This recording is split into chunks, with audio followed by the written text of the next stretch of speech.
So guys, for this one, I'm going to make a quick and easy, hopefully, garlic bread.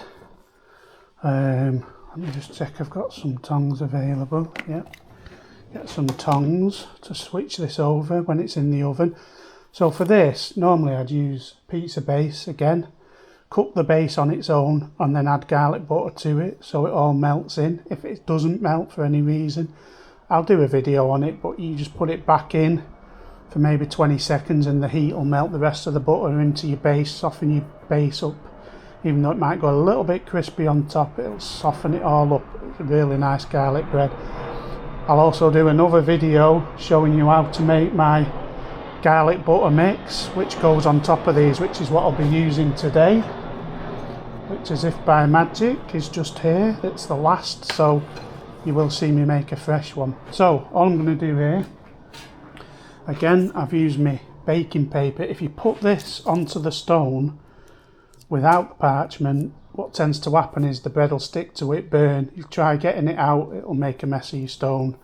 Not always, but more often than not, in my case, it has done. Could be user error, I don't know. Anyway, back out into the rain, cool the bread down, lovely. So for this, I don't close the oven. Well, not normally. I just press start. I'll stand there getting drenched just for your benefit. And all I'm doing here is watching this, unless I forgot the tongs. Did you forget the tongue? Oh, do you know what, I'll do it without the tongs. Right, so we're watching this now.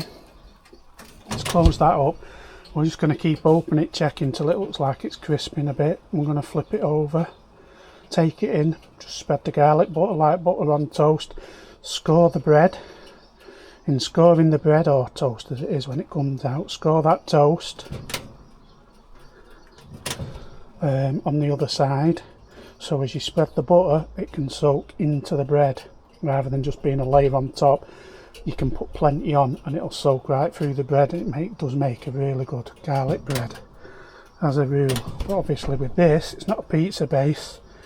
You do have to keep checking it, and as soon as anything looks like it's going brown, you need to be having that turned over.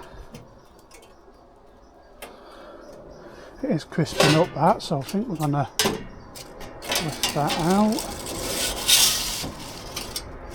Yeah, just in time, that was a bit close. Oh look, we're nearly there. Just do it a little bit more on the top. That's quite warm to say the least. We're just going to leave this in here for this. I don't think it's going to take long at all. Let's angle that a bit better for you. So you've actually got a better view than me there, I think. The one at the back's obviously getting more heat. Let's swap in. Move on. Essentially we're just in quick toast while we've already got the heat on. It just saves using the grill inside. Yeah, that'll do us. Pause it there while I take this in. Oh, so we do have our toast there, crispy. Just score it down. And the other trick you can do with this, once your butter's on, if your butter isn't melting, you can put it back in the oven, or, oopsie, you can just stick it in the microwave for a few seconds. See, I'm putting that on quite thick, guys. This type of bread, it's not like a normal slice of bread because it's so thick. All that is going to soak in.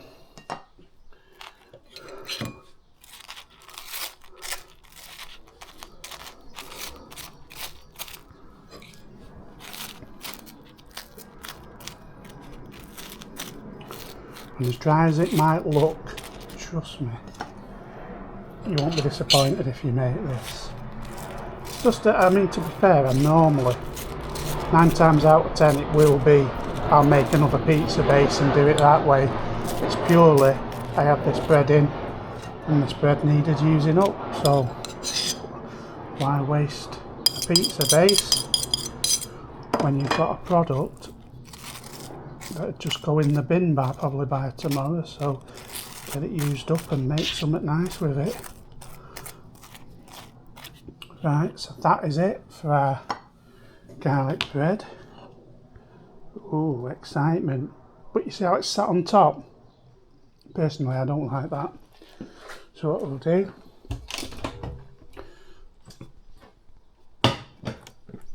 microwave that. You can see the majority, just angle that down, the majority of that is melted now.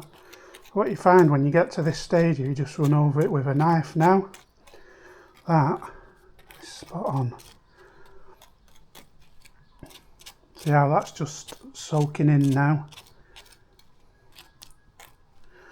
And that's it. I don't normally serve it like that. I normally cut these each one into 3, so you've got a full plate then to go around depending on how many people you've got here.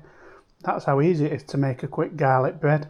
In theory, if I'd made a garlic pizza base, I would score the pizza base with a pizza cutter, and then I would spread the butter on the same. Because I'd have that on my pizza peel, once it was covered, if it wasn't melting quick enough, I'd just put that back in the oven for maybe 30 seconds to a minute, or until all that garlic's melted in, and then there you go, garlic bread. Nice and easy. See you next time.